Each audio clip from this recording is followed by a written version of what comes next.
நுனி கிளையில உட்கார்ந்து அடி கிளைய வெட்டினார். இவர் அடியில உட்கார்ந்து நுனிய வெட்டினா கிளை மட்டும்தான் கீழே விழுகும். ஆனா இவன் நுனியில இருந்துகிட்டு அடி கிளைய வெட்டினா என்ன ஆகும்?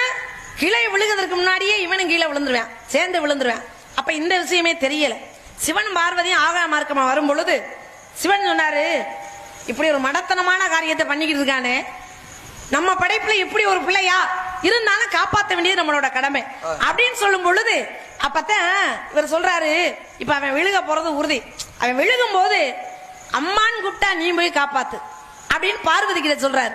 அப்பான்னு கூப்பிட்டா நான் போய் காப்பாத்துறேன் அப்படின்னு ரெண்டு பேரும் சொல்லி வாய் மூடல. இவன் கிளையோட கீழே விழுந்தான் பாருங்க. விழுந்தவன் என்ன சொன்னான் தெரியுமா? அம்மான்னு சொல்லி இருந்தா பார்வதி வந்து காப்பாத்திருப்பா, அப்பான்னு சொல்லி இருந்தா சிவரான் வந்து காப்பாத்திருப்பா. ரெண்டையும் விட்டு என்ன சொல்லி விழுந்தான் தெரியுமா? என்ன சொன்னா? ஐயோ செத்தனே கீழே விழுந்தான், செத்தே போயிட்டான். ஐயோங்கிறது யாரு? யமதர்மனுடைய மனைவி பெயர். ஐயோ என்ற வார்த்தை எல்லா இடத்துலயும் பயன்படுத்த கூடாது. அப்ப அவன் ஐயோன்னு கீழே விழுந்த உடனே யமன் பார்த்தாரு, எவன்டா அவன் ஏன் பொண்டாட்டி இவ்வளவு துணிச்சலா கூப்பிடுறவன் வந்தாரு, கயத்தை போட்டாரு, உயிரை கொண்டு போயிட்டாரு. ஆக அம்மான்னு சொல்லி இருந்தா சக்தி காப்பாத்தி இருப்பாங்க, அப்பான்னு சொல்லி இருந்தா சிவன் காப்பாத்தி இருப்பாரு. ரெண்டையுமே விட்டுட்டு ஐயோன்னு விழுந்தான் பாத்தீங்களா? இதுதான் அவனுக்கு வினையே.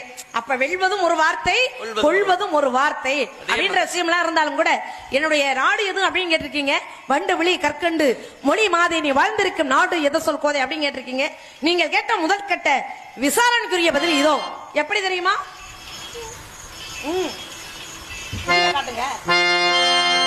ஞான நிலை தான் உணர்ந்த சுவாமி, ஞான நிலை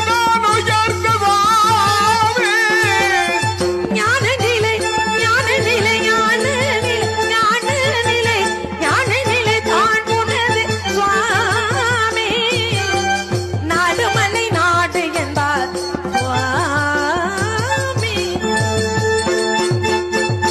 நாடு தொண்டை நாடு. அருமையான விளக்கம்.